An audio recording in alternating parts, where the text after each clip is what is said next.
Boa noite. Rumo às presidenciais 2026, vamos hoje ter frente a frente os candidatos João Coutinho Figueiredo e Jorge Pinto. O debate vai ser transmitido em direto e em simultâneo na RTP1, RTP Notícias e RTP Internacional. O sorteio indicou que a primeira intervenção cabe a Jorge Pinto e a última a João Coutinho Figueiredo. Cumprimentos a ambos e começava por si, Jorge Pinto, aqui comigo na grande entrevista. O senhor admitiu desistir da corrida se estivesse em causa a ida de um candidato de esquerda à segunda volta. Tendo em conta que as sondagens o colocam no fim da tabela, o senhor está mais próximo da desistência? Boa noite, Vítor. Boa noite também, João Coutinho Figueiredo. Boa noite aos espectadores. Esse é um assunto de ontem. Eu vim para discutir os assuntos da manhã. Eu vim aqui para dizer porque é que quero ser Presidente da República, porque é que acho que a minha candidatura é uma candidatura que vale a pena apoiar daqui até dia 18 de janeiro. E é por isso que aquilo que me preocupa hoje é poder ter a oportunidade de, sendo o último a entrar nesta lista eleitoral, dizer aos portugueses porque é que eu venho para fazer diferente. E arrepende-se de ter feito essa declaração? Eu não fiz. Arrependo-me é que tenha havido outros candidatos que tenham deturpado aquilo que eu disse, mas em relação a isso posso fazer pouco, a não ser confrontá-los quando tiver a oportunidade também de debater com eles. Aquilo que eu disse sempre, e reitero, é que venho para fazer diferente, venho para dizer aos portugueses e dizer-lhes muito claramente que há uma candidatura nova, que é menos do mesmo, que há novos agentes políticos na vida política portuguesa que querem também ter a sua voz, e eu quero muito ser a voz da minha geração, quero muito ter essa oportunidade também, porque acho que aquilo que os portugueses querem é novidade, mas uma boa novidade, e para isso podem contar comigo daqui até dia 18 de janeiro. E qual é a novidade que o senhor traz? Trago uma maneira diferente de fazer política, uma maneira diferente de estar na política, uma maneira até diferente... É uma fórmula pouco aberta. Tem razão, Vítor, mas é a maneira de saber o que está em causa nestas eleições. É vir para este debate falar das temáticas que competem a um Presidente da República e não, por exemplo, temáticas que são mais adequadas a uma eleição legislativa. E eu quero que falemos dos assuntos que dizem respeito à capacidade e aos poderes que a Constituição consagra para um Presidente da República. É isso que eu quero fazer aqui também, porque acho que os outros debates são muito importantes, mas noutras campanhas, noutras eleições. Aqui gostaria muito que falássemos de eleições presidenciais e do papel que um Presidente da República, e com isto termino, pode e deve ter num mundo em acelerada mudança, num mundo que daqui a 5 anos será, se calhar, muito diferente daquele que nós conhecemos hoje, e é importante saber bem o que pensam os possíveis futuros Presidentes da República, porque eu tenho um pensamento muito concreto e é isso que eu quero responder, mais do que sobre supostas desistências que nunca estiveram em cima da mesa. João Coutinho Figueiredo, eu ainda não vou aos poderes do Presidente, porque é esta questão de o que é que cada um de vós fará se chegar a Belém, mas há uma questão de hoje que eu tenho que lhe colocar e que é a seguinte. A propósito da revelação que o senhor fez de que foi abordado por pessoas ligadas à candidatura de Marcos Mendes para não avançar, o diretor da campanha de Marcos Mendes, Duarte Marques, em declarações ao Observador, disse hoje o seguinte, e eu vou citar: quando as insinuações não são concretizadas, não passam de insinuações e são um ato de cobardia, que em política é muito feio. E afirma que o senhor só tem duas hipóteses: ou responder com total transparência e dizer quem o pressionou, para desistir, ou então pedir desculpa. O senhor vai revelar tudo o que aconteceu ou vai pedir desculpa neste debate? Primeiro que tudo, muito boa noite, Vidal Gonçalves, boa noite, Jorge Pinto, e boa noite a todos aqueles que acham que Portugal pode ser mais e melhor. E não tinha ouvido essas declarações na íntegra. Essa coisa da cobardia faz um bocado de impressão, especialmente quando vem de uma campanha que até agora não soube explicar exatamente porque é que apoiantes seus se sentiram autorizados ou à vontade para me pressionar a não avançar ou a pensar já em desistir a favor de Marcos Mendes. Quando eu disse o que disse era para que essas pressões parassem e pararam, portanto, esse objetivo está atingido. Entretanto, o próprio candidato Marcos Mendes veio dizer que essas pessoas não estavam mandatadas, portanto, são apoiantes que não estavam mandatados, eu acredito. Portanto, para mim, neste momento, o assunto não tem mais nada de dizer, a menos que insistam em termos como cobardia política, porque então tínhamos outras reações a fazer. Mas eu não quero escalar o problema. Para mim o assunto está esclarecido. Portanto, não vai nem pedir desculpa, nem revelar não quem é que não retiro uma vírgula que disse, porque é verdade. Expressões. E sobretudo porque era importante para mim que deixassem de haver aqueles contactos, aquelas tentativas de intimidar uma candidatura que apareceu, está a correr bem. Aliás, eu elogio... Intimidar é uma palavra forte. Então, mas quando se faz uma pressão para desistir, o que é? Mas uma pressão, eu suponho uma contrapartida, uma ameaça. Então vamos dizer, o meu objetivo era que essas pressões parassem. Pararam. Portanto, estou satisfeito, o objetivo está atingido. Está atingido. Muito bem, vamos à questão da saúde, e começava por si, João Coutinho Figueiredo, porque no seu manifesto político que apresentou este fim de semana, o senhor disse que o SNS está corrupto e que não reformar estruturalmente o sistema de saúde é irresponsável e ser cúmplice desta corrupção. Quando o senhor Fala em corrupção, o senhor quer mesmo dizer corrupção? Quero dizer corrupção e expliquei no discurso o que é que estava exatamente a referir-me. Corrupção não é só a corrupção legal de que alguém recebe um benefício em troca de fazer uma coisa que é ilícita. Há a corrupção moral, há a corrupção técnica, no sentido de coisas que se deterioram ao ponto de se tornarem perversas. E dei exemplos. Há uma que é corrupção legal, o caso das funcionárias em Cortegaça, uma freguesia de 3.700 habitantes, onde foram inscritas 10.000 pessoas, sem que o sistema detectasse isso, senão muito mais tarde, a troco de benefício próprio. Essa é uma corrupção legal. Corrupção moral, os médicos que se aproveitam de incentivos que de facto são perversos dentro do SIGIC para fazerem cirurgias pagas a peso de ouro, retirando com isso recursos às pessoas que efetivamente deles necessitam. E há a corrupção que eu vou chamar-lhe quase de tipo técnico, também de total desleixo, quando há uma médica que receita 65 mil receitas, não são 200, nem 300, nem 100 mil, são 65 mil receitas de um medicamento antidiabético, lesando o Estado, nem fiz as contas, mas certamente tem muitos milhares de euros, não sei se milhões de euros. Lesando os diabéticos que necessitam do medicamento, não é? E fazendo com que ele falta aos que efetivamente precisam. Portanto, o que eu digo é, isto foram 3 exemplos no espaço, não sei, de 5 dias, 6 dias. Uma semana. Sim. A interrogação é quantos mais casos destes haverá? E que sistema está montado que deixou passar estes casos, em alguns casos durante anos, que está a deixar passar outros. E, portanto, não espanta que a OCDE venha dizer já aqui há uns tempos que há 20% de desperdício no SNS. Eu não fui ver exatamente como é que essa conta foi feita, mas não me espanta com este tipo de desleixo. Portanto, quando eu falo em corrupção, falo daquela que normalmente se associa à corrupção legal, de obtenção de vantagem financeira para fazer algo ilícito, mas também das outras. Corrupção, no sentido estrito do termo, é algo que fica pervertido na sua essência e deixa de servir para aquilo que foi criado. Jorge Pinto, concorda que há corrupção no SNS e que isso pode desacreditar o Serviço Nacional de Saúde, que é um dos maiores avanços da democracia portuguesa? Não concordo de todo. Não concorda? De todo. Não, repare, os exemplos que o João Coutinho de Figueiredo dá são exemplos episódicos. Toda a gente sabe que qualquer instituição, portanto, qualquer organização, certamente uma organização com a dimensão e o alcance do SNS, tem alguns problemas. Novidade, vai sempre tê-los. Nós estamos aqui para ajudar a corrigi-los. Aquilo que está em causa é a mais bela das conquistas da nossa democracia. E eu partilho um exemplo pessoal. Eu fui tripulante de ambulância voluntário durante 3 anos.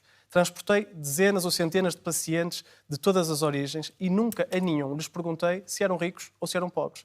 Nunca a nenhum lhes perguntei se tinham um seguro de saúde complementar ou não. E soube sempre que todos eles, no hospital, iam ser igualmente bem atendidos.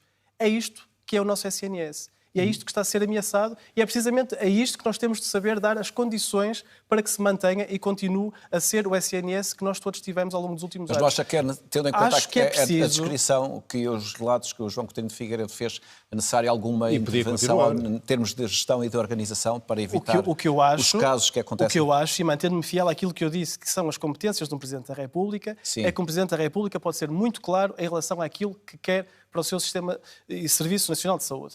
Que é uma coisa muito simples, dizer a um governo, qualquer governo, tem um tempo limitado para dar resposta aos problemas do SNS. Não resolvem? Eu convoco uns Estados Gerais da Saúde para que toda a sociedade civil, para que os médicos, para que os enfermeiros, para que os utentes, para que os partidos políticos possam discutir aprofundadamente aquilo que é o SNS e como é que nós vamos corrigir os seus problemas. Isto um Presidente da República pode fazer. Um Presidente da República não vai legislar o que quer que seja. Se calhar deveria alertar para o facto de, neste atual Orçamento de Estado, nós termos cerca de 1% do orçamento dedicado à prevenção da doença, quando a OMS recomenda pelo menos 3%. Pode alertar para isto, não vai legislar. Esta é a competência do Presidente da República. E eu, quando for Presidente da República, aquilo que farei é não deixar de falar da importância do SNS e de como quer mobilizar a sociedade e todos os intervenientes do SNS para que os problemas que têm sejam resolvidos. E eu não acho que nós resolvamos os problemas dizendo que o SNS é corrupto. Não acho que resolvamos os problemas do SNS, por exemplo, com as propostas de alteração constitucionais que João Coutinho de Figueiredo na altura apresentou enquanto deputado, que faziam coisas que essas sim iam fomentar a corrupção, de acordo com o parecer que a DECO na altura deu a essas propostas de alteração. Portanto, quais propostas de alteração Eu posso citar o parecer da DECO que dizia, e leio, porque acho que é interessante também termos essa noção do que está em causa. Dê-me só um segundo que eu leio com todo o gosto. Diz algo como, peço desculpa, porque eu quero mesmo ler para não citar erradamente. Diz assim o parecer da DECO e passo a citar. A verdade é que a entidade reguladora da saúde embora conhecesse um reforço de funções de fiscalização, nomeadamente na área financeira, e cito a parte importante, veria diminuído o âmbito de atividades económicos objeto de regulação e fiscalização e perderia, então, atribuições em matéria de supervisão. Isto é o parecer da insuspeita DECO. Portanto, acho que é importante fazer nesta discussão. É que realmente vou dar a palavra. Foi um churrilho, desculpe que lhe diga. Não foi Primeiro, não. acha que não se resolve os problemas da SNS chamando a atenção para os seus problemmas. Resolve-se dizendo que é mais bela conquista. Eu acho que é alertando para os problemas reais. Isso é ofensivo para as pessoas. É ofensivo para as pessoas que estão, em muitos casos, há meses e meses à espera de consulta ou Há cirurgia. demasiados meses, sei bem. Portanto, isso não interessa nada. Interessa. Portanto, é mais bela... Mas não foi disso que João Coutinho Figueiredo falou. Não, porque nem porque agora é um debate na de 15 sua minutos, mas inicial. eu podia estar aqui, infelizmente, Jorge Pinto, eu podia estar aqui horas a fio, Claro. Tanto assim foi que eu sou o único candidato que apresentou uma lei de bases. Também me quer dar documento? Dou com todo o gosto. Faça favor. Está na moda. Para ver. Quer um Não. documento? Eu vejo com todo o gosto. Devia conhecê-lo porque passou no Parlamento onde o senhor trabalha. E nessa lei de bases vou-lhe garantir que estes problemas que estamos aqui a falar não ocorreriam. Mas esta ideia de criar, do Presidente da República, por exemplo, criar estes Estados Gerais, essa acha é outra. que era uma boa Portanto, ideia? primeiro aspecto, vamos por partes. Ignorar os problemas do SNS é a pior maneira de os resolver. Não sou certamente eu que o faço. Não sou certamente eu Acabou de dizer que que os é a melhor ignoro. conquista, como se fosse a única coisa que interessasse e que tivesse de manter este sistema para sempre. Quem não reconhece O os SNS problemas para nunca sempre? vai... Espero muito bem que sim. Quem não reconhece os problemas nunca os vai resolver, Jorge Pinto. Nunca os vai resolver. Conheço os Segundo reais aspecto. problemas. E eu ouvi várias entrevistas do Jorge Pinto em que ele, pelo menos em relação à saúde e à habitação, convocaria Estados Gerais. Ora, isto é um tipo de intervencionismo do Presidente da República. Acha que sim? Acho. Não só é um tipo de intervencionismo, como diminui a oposição que o senhor diz querer proteger. Pelo contrário. Pelo contrário? Pelo contrário. Então, mas mobiliza a sociedade, dando voz à sociedade naqueles que são dois dos seus principais problemas nas suas vidas. Se eu conseguir acabar uma frase que é um bocadinho mais fácil. Faça favor. Ficamos Faça combinados? favor. Muito obrigado. Portanto, ao substituir-se àquilo que os partidos da Assembleia da República não conseguem fazer, está a fazer o quê? Está a diminuí-los. E ouviu queixar-se de que a esquerda em Portugal tinha-se reduzido para 32% dos votos. Nem aos 22% chegava. Com esse tipo de intervencionismo. Está a tirar completamente o papel às oposições. E, portanto, eu não acho que seja sequer possível olhar para o SNS sem dizer... Se é para conseguir que mantenhamos um serviço público de saúde que trate efetivamente os problemas das pessoas, temos que o reformar e tirar os incentivos perversos que hoje existem para que aconteçam casos como os que eu relatei e para que se mantenham durante anos os problemas que muita gente se queixa relativamente às consultas, às cirurgias, aos atendimentos... Jorge Pinto, quer responder para avançarmos neste debate? Eu fiquei sem perceber, então, afinal, o que é que são as competências do Presidente da República e o que é que não são, porque o João Coutinho Figueiredo, por um lado, diz que convocar Estados Gerais, mobilizar a sociedade, é intervenção em demasia de um Presidente da República, quando em paralelo dá alterações bem concretas àquilo que gostaria de ver no SNS. Estou só a dizer o que é que aquilo que eu digo, e digo com toda a clareza, e por isso falei, e se ouviu, ainda bem, espero que tenha ouvido com atenção as minhas entrevistas, é que se nós queremos preservar aquilo que a Constituição diz, e aquilo que um Presidente da República deve fazer é defender, cumprir e fazer cumprir a Constituição. O que a Constituição diz sobre saúde, temos de reconhecer os problemas. Eu sou o primeiro a reconhecê-los, os problemas reais. Aquilo que eu quero é que eles sejam resolvidos e, não sendo, sim, convocaria os Estados Gerais para que a sociedade, toda ela, se mobilizasse para responder àquele que é, possivelmente, o problema que diariamente mais afeta os portugueses, que é, efetivamente, a falta de médicos de saúde. É insustentável. Temos mais de 1.500.000 portugueses sem saúde e é insustentável os tempos de espera que existem para uma primeira consulta ou para intervenções cirúrgicas. Essa é, de acordo com a Constituição, a competência do Presidente da República. Que é um dos que mais interfere na atividade política dos partidos. Delimitado e bem referido na Constituição, como não deveria deixar de ser, porque se há coisa que não vou falhar, é o respeito da Constituição. Eu gostava de avançar, João Coutinho Figueiredo, agora dava a primeira intervenção ao Jorge Pinto sobre ambiente e recursos naturais, que é um tema que tem trazido também nas suas intervenções. Qual é a vossa posição sobre o tema do clima e de todas as decisões que procuram reduzir o aumento da temperatura da Terra? É mesmo uma emergência ou há outros problemas que deveriam ser considerados prioritários? Olha, é uma emergência climática, eu sei que o João Coutinho Figueiredo discordará, é se calhar o principal desafio da nossa era, mas que na verdade vem em paralelo com um outro enorme desafio, uma outra emergência, que é a emergência da afirmação da nossa economia, portuguesa e europeia. E na verdade as duas coisas não estão de costas voltadas, elas estão muito juntas. Vejamos, por exemplo, de onde é que nos chega a concorrência chinesa atualmente à Europa. Aquilo que era um grande elemento diferenciador europeu, por exemplo, o mercado e o setor automóvel, atualmente tem uma competição feroz por parte das marcas chinesas.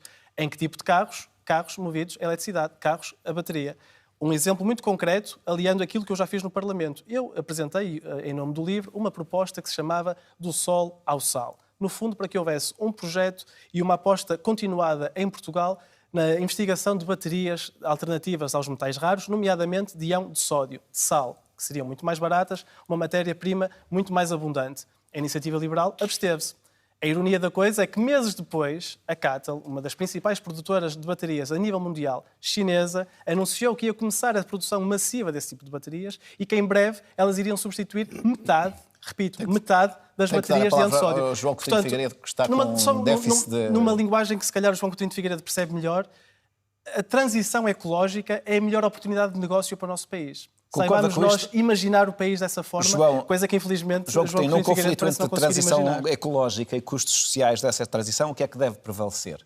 Deve prevalecer o bem-estar humano, que é tão afetado pelas alterações climáticas, como é afetado pelo empobrecimento que o Jorge Pinto e o partido dele defende. Penso que se autoclassifica como pós-produtivista. Posso explicar o que isso não tem nada a ver com o empobrecimento. Deixava agora o João Coutinho. Se desta forma tão descarada, não posso. Eu não quero estar sempre a interromper. Eu perguntei-lhe se considerava pós-produtivista. Posso esclarecer depois. E o pós-produtivismo privilegia as preocupações ambientais em detrimento da produção e do crescimento. Não é de todo isso. Bom, eu deteto aqui algumas contradições, porque ao mesmo tempo que se diz que a tecnologia e as tecnologias ligadas à transição energética são aquelas que vão conseguir animar a economia portuguesa e a economia europeia, o Jorge Pinto cita os avanços dos chineses nos carros elétricos e nos painéis fotovoltaicos, etc., sendo a China o principal poluidor, o principal emissor de carbono, e essas conquistas, digamos, industriais da China feitas à custa dos maiores atentados ambientais. Está a conseguir o decoupling. Está a conseguir, portanto, estamos a advogar de que a Europa faça o mesmo. Passa a fazer aquilo que a China fez, admitindo crimes ambientais brutais, a troco de eficiência industrial. Dizer isso. Portanto, eu acho... Não podem então aceitar a China como um grande caso de sucesso, porque foi feita à custa desses crimes ambientais. Portanto, nós temos de ter um modelo europeu de desenvolvimento e, sim, as tecnologias de transição têm o seu papel, muito importante, mas não há dúvida nenhuma que aquilo que se passou na Europa e que nos atrasou em relação a outros blocos económicos no passado mais recente foi ao contrário, foi uma desvalorização da inovação empresarial e da inovação científica em detrimento do cumprimento do conjunto de regras que as próprias conclusões da COP30, que acabou há poucos dias, vieram de alguma forma reconhecer. Ao dar muito mais importância à adaptação do que à mitigação, ao dar muito mais financiamento aos esforços de adaptação do que aos esforços de redução de emissões, percebendo que aquilo que estava a acontecer não era sustentável do ponto de vista do bem-estar humano. A resposta à sua pergunta, Vítor, é muito simples e é esta. Quando houver um dilema, uma tensão entre o bem-estar humano e as metas ambientais mais estritas, é o bem-estar humano que deve prevalecer. Eu acho que esta é a grande diferença, é que eu não consigo separar o que é o bem-estar humano do bem-estar do planeta e não consigo conceber que achemos que a tecnologia, que a inovação tecnológica, que ainda bem que existe, eu defendo essa inovação tecnológica. Claro, é a única maneira de resolvermos o problema. O que eu não consigo conceber é que achemos que esta inovação tecnológica não vai emancipar os seres humanos e, em paralelo, proteger o meio natural. É esta falta de ambição, uma vez mais, que me custa no João Coutinho Figueiredo, que se diz o mais ambicioso dos candidatos. É esta falta de capacidade para imaginar um Portugal, como tantas vezes diz... Quer que eu diga que agora está a mentir também? E, portanto, repito, a transição ecológica é essencial, o combate às alterações climáticas é essencial e, sim, a adaptação é essencial, em particular em Portugal, um dos países da Europa que mais será afetado pelas alterações climáticas, em coisas como o aumento do número e intensidade dos fogos florestais. Por isso, sim, saibamos responder a esta emergência. Outro tópico que eu gostava de ouvir a vossa opinião, enquanto eventuais presidentes da República... trabalho e greve. João Coutinho de Figueiredo, a greve geral é a melhor forma, do seu ponto de vista, dos trabalhadores responderem às mudanças laborais apresentadas pelo Governo? Se os parceiros sociais e as confederações sindicais que os representam não chegam a acordo com o Governo, o recurso à greve é um direito legítimo. O que eu digo, e já o disse várias vezes, é que a legislação laboral que está em discussão é um passo em frente relativamente à flexibilização da legislação laboral que é necessária para que Portugal se adapte àquilo que vem aí. Que são coisas Quais são bem as grandes distintas. vantagens da legislação que está a ser discutida do seu ponto de vista? É permitir ajustamentos mais pequenos nas relações laborais que evitem depois que os problemas das empresas cheguem a um ponto onde a única resolução sejam despedimentos coletivos, por exemplo. Portanto, ao tornar o sistema mais flexível, faz com que ele consiga ser exatamente flexível antes de quebrar. E é isso que está a acontecer. Portugal está com um nível de despedimentos coletivos absolutamente fora do normal, e isso tem muito a ver com a incapacidade das empresas se adaptar à medida que as coisas vão decorrendo, ficando obrigadas a tomar decisões mais drásticas.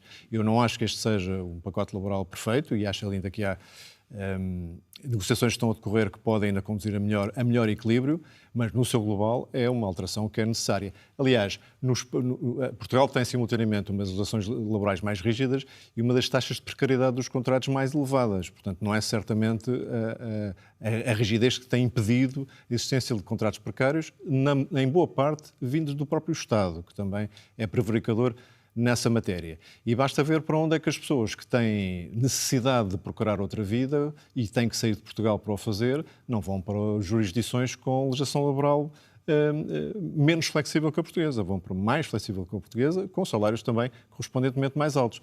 Portanto, acho que há uma falsa dicotomia entre aquilo que está a acontecer e a proteção dos direitos dos trabalhadores, sendo que o mais importante, e todos queremos, penso que estamos de acordo, todos queremos, sobretudo, que os salários subam. E os salários só sobem se houver boa criação de emprego, mais empresas a serem criadas, mais empresas a crescer e a vingarem. E se a legislação laboral contribui para isso, eu creio que o faz, está a contribuir para o bem-estar dos trabalhadores. Jorge Pinto.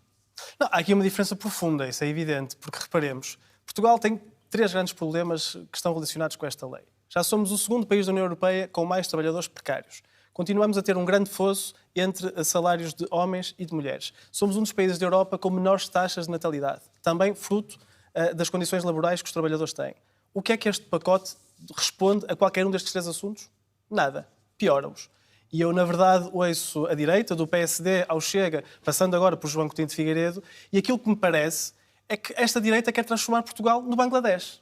Mas naquele Bangladesh do qual os próprios bangladeshis fogem, de contratos informais, de longas horas de trabalho, de facilitar o despedimento, de dificultar o próprio direito à greve. Este não é o país que eu quero. E, na verdade, estão aqui bem patentes 2 visões de país e de desenvolvimento económico. Ou continuar com aquela que tem sido a visão do país, que é um círculo vicioso de baixos salários, de precariedade, de baixo valor acrescentado, de tentar competir sempre pelo menor... que as alterações que estão a ser propostas possam conduzir, por exemplo, a um aumento de salários e a um maior... Não há rigorosamente nada na proposta, tal como ela está agora, que dê a indicar isso. Mas nada. Claro nada nos estudos empíricos que já foram realizados em alterações semelhantes mostra isso. Há, sim, provas de que isto pode piorar, por exemplo, a vontade das famílias terem o seu primeiro filho. Há um estudo de uma tese de doutoramento da Universidade Nova que o mostra. Estamos de acordo. E também já o disse publicamente, as disposições sobre a amamentação ou as famílias com crianças menos de 12 anos... É a estabilidade do primeiro contrato. Não é só a amamentação. Mas há estudos empíricos que mostram que quanto mais fácil é a criação de empresas e o crescimento de empresas, mais não só é fácil a criação de postos de trabalho, como os níveis salariais. Eu não quero só falar das empresas, eu quero falar das pessoas. Mas quem é que cria os empregos? As pessoas são o que está aqui em causa. Sim, mas as pessoas empregam-se onde? Todas no Estado. Eu quero só terminar porque esta é a visão que eu rejeito, mas queria dizer a visão que eu defendo, que é uma visão de um círculo virtuoso, assente, sim, no aumentar do valor da nossa economia, na introdução da tecnologia, na introdução da automação e fazer com isso os salários possam subir e que, na verdade, os próprios impostos possam baixar. Este é o país no qual eu acredito e sei que é possível construir. O que está em cima da mesa não é rigorosamente nada disso. E, na verdade, custa-me muito mesmo, e o João Coutinho de Figueiredo voltou a dizê-lo aqui hoje, que achemos que trazer a inovação, que a economia do futuro, que aquilo que vai, na teoria, emancipar os seres humanos, aquilo que faz na prática é retirar-nos direitos. Algo está errado com essa tecnologia. E, na verdade, a história mostra que nós podemos ter mais salários, melhores condições, mais direitos dos trabalhadores, enquanto inovamos tecnologicamente. É este o exemplo então, que eu quero seguir. Não quero que as duas coisas sejam separadas. Acontece que a legislação laboral que está em vigor foi ou rígida como é agora, ou ainda mais rígida no passado. E não chegámos lá.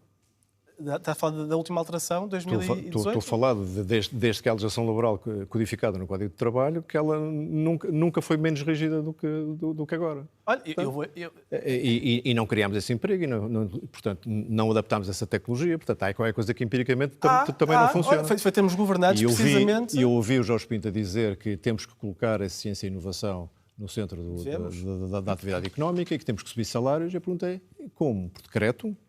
Não é por decreto. Outra ainda investimento. Basta ver, perguntar, é um exercício que eu sugiro, perguntar às empresas que ponderaram investir em Portugal e acabaram por não fazer, porque é que não o fizeram?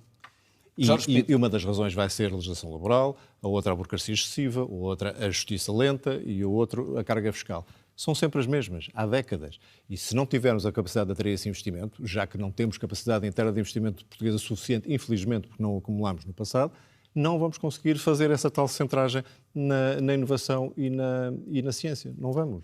E sem esses empregos, com esse teor de conhecimento e com essa inovação, vai ser impossível pagar salários muito substancialmente superiores a estes. Jorge Pinto, eu gostava nós temos 4 minutos e meio e eu gostava de introduzir 2 temas. E um foi trazido justamente por si. O senhor responsabilizou Marcelo Rebelo de Sousa pelos chamados miniciclos que provocaram instabilidade política, conduziram a eleições e pelo ambiente que, no seu entender, permitiu a emergência da extrema-direita. Quer explicar como é que chega à responsabilização do atual Presidente da República na subida do Chega? Sim, só em 30 segundos para dizer como é que este modelo de economia se consegue e qual é que é o papel de um Presidente da República, porque, uma vez mais, não é legislar.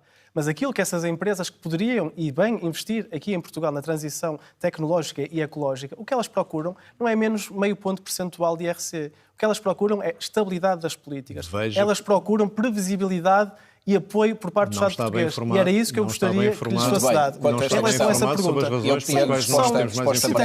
são os dados sintéticos e empíricos, basta ver qual é que era a presença da extrema-direita no Parlamento português quando Marcelo Rebelo de Sousa tomou posse e qual é que é agora. Mas basta ver a cada eleição... estabelece essa correlação com o Presidente da República? Não, porque foi ele que deu asa que houvesse um novo ato eleitoral. E porquê? Porque o próprio se colocou numa má posição negocial ao dizer que demitiria e dissolveria a Assembleia da República em determinadas condições. E isso contribuiu para a subida do Chega? Isso contribuiu para a queda da Assembleia da República, evidentemente, porque foi o próprio que dissolveu por vontade própria, e isso teve o reflexo de, a cada nova eleição, haver esse crescimento. Portanto, foi, e será certamente o grande legado de Marcelo Rebelo de Sousa, foi não ter sabido colocar-se a ele próprio numa boa posição negocial, tendo preferido o contrário, e colocado Portugal perante estes miniciclos, o que também são uma das razões pelas quais muitos portugueses estão hoje cansados com a vida política, com os agentes políticos, e aos quais nós também, enquanto candidatos a Presidente da República, devemos dar resposta. E é também para isso que eu aqui estou. João Coutinho Figueiredo, sobre esta questão dos miniciclos e a eventual responsabilidade do Presidente da República. Tenho uma explicação diferente e tem a ver com o sectarismo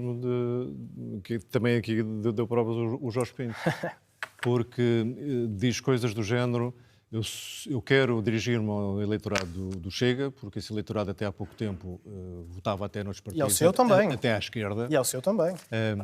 Eu tenho recebido muitas missivas de eleitores do LIVRE que estão com a minha candidatura, mas não se assustem. E veremos depois deste debate como é que vai esse balanço. E sei que essas... Agora perdi-me aqui neste... Estávamos a falar da questão dos miniciclos e do papel que o Presidente da República teve... Não, que se dirigia ao eleitorado do Chega, porque esse há pouco tempo votava em partidos à esquerda, mas que não estava interessado em contar com apoios de passistas, porque essas eram pessoas que já tinham desistido do país e não estavam interessados neles. Eu recordo que houve cerca de 2 milhões de pessoas a votarem em Pedro Passos Coelho na altura. Portanto, olhar para 2 milhões de portugueses e dizer estes não quero porque já desistiram do país, eu não me importava nada que todos os que votaram em Pedro Passos Coelho votassem em mim, nada, e digo já. E isso teria até com grande orgulho. E depois, porque quando ouvi o Jorge Pinto dizer que a revisão constitucional a acontecer e se chegasse ao Palácio de Belém com o Jorge Pinto como Presidente, coisa que evidentemente não irá acontecer. Diga lá. Mas que dissolveria a Assembleia se essa revisão fosse drástica. E não descreveu exatamente o que era drástica. Não disse isso. Não descreveu exatamente o que era drástica, era uma apreciação sua, era bom clarificar e que ficasse claro já fiz na grande entrevista, fiz aqui com o Vítor Gonçalves. E depois diz que basta consultar o Conselho de Estado se lhe tiver para aí virado nesse dia, e é uma coisa absolutamente ligeira. Eu pergunto, se convocar eleições na sequência dessa revisão constitucional e a mesma maioria for confirmada, o que é que faz? Demite-se, não? Eu já respondi isso. Eu já respondi Nós isso. estamos mesmo no final do debate. Mas Vítor, eu tenho um bocadinho menos de tempo, se puder, em 10 segundos. Pouco, a diferença eu levo essa. muito a sério o juramento que o Presidente da República faz. Eu levo muito a sério aquilo que é uma eventual revisão constitucional. E eu percebo que o João Coutinho de Figueiredo, imediatamente depois destas eleições, tenha pedido que essa revisão fosse feita só à direita. Eu? Percebo. Disse-o. E aquilo que eu quero dizer, e disse com toda a clareza, eu achava que era, é que uma vindo da Amarante e da terra de Agostina e da Amadeu, achava que era mais honesto. Eu falei de revisão constitucional. Uma dissolução da Assembleia da República não é nunca uma sanção a qualquer governo. É, na verdade, uma mensagem que o Presidente da República dá aos portugueses que o elegeram. Está a tentar referendar a Constituição, coisa que não é permitida. Referendar uma revisão constitucional não é permitida. Não estou nada. Vai-me dizer a mim que não é. Tenho uma última pergunta, porque o nosso tempo terminou mesmo. Mas é importante esclarecer isto, porque eu até, e o Vítor não me deixa mentir, porque esclareci junto de si tudo aquilo que era, na meu entender, uma revisão drástica da Constituição. E a última palavra será do João Coutinho de Figueiredo, e esta, na política umas vezes ganha-se, outras vezes perde-se. Como é que os senhores lidam com a derrota? Veremos. Repare, tenho boas referências políticas. Mas estou a dizer, que só conseguiram... nestas eleições em concreto. Que se ingraram depois de várias eleições perdidas. Muitos grandes líderes mundiais só se ingraram depois de perder eleições. Aquilo que me parece absolutamente essencial é que nos mantenhamos firmes e fiéis àquilo que acreditamos. Se o fazemos, se conseguimos passar a nossa mensagem, nunca somos derrotados, somos sempre vencedores, independentemente dos resultados. Mas dito isto, eu quero ter um excelente resultado e quero mesmo ser a surpresa nesta primeira volta. A minha pergunta não insinuava nenhuma resposta, nenhum resultado futuro. Iminente. João, não. Infelizmente tenho uma vida suficientemente longa para já ter ganho e perdido muitas vezes. Eu acho que conta é o número de vezes que nos levantamos, que seja pelo menos uma vez mais do que o número de vezes que caímos. Lido muito bem com isso e tento, obviamente, retirar ensinamentos e aprendizagens das derrotas que vão ocorrendo ao longo da vida. João Coutinho de Figueiredo e Jorge Pinto, muito obrigado por terem participado esta noite neste debate na RTP. O próximo debate vai ser na próxima quinta-feira. Estarão frente a frente António José Seguro e João Coutinho de Figueiredo, que regressa para a terceira vez a um debate na RTP. Já a seguir, o comentário ao debate com o João Adelino Faria e os seus convidados. A todos, muito obrigado e boa noite.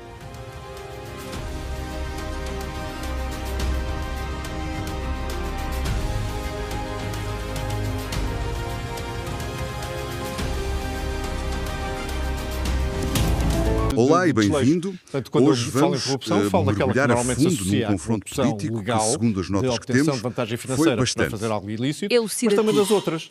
Falo de um debate presidencial televisivo entre o Jorge Pinto, do LIVRE, e o Coutinho Figueiredo, da Iniciativa Jorge Liberal. Pinto, concorda que há E o nosso objetivo aqui é ir um bocadinho além da superfície, não é? Tentar mesmo dissecar os pontos de discórdia. E mais do que isso, as visões do mundo, porque eram completamente opostas. Exato. Quase um caso de estudo sobre polarização. Sem dúvida. Qualquer instituição, O que salta logo à vista ao ler estes certos é que a palavra-chave do debate foi mesmo desacordo.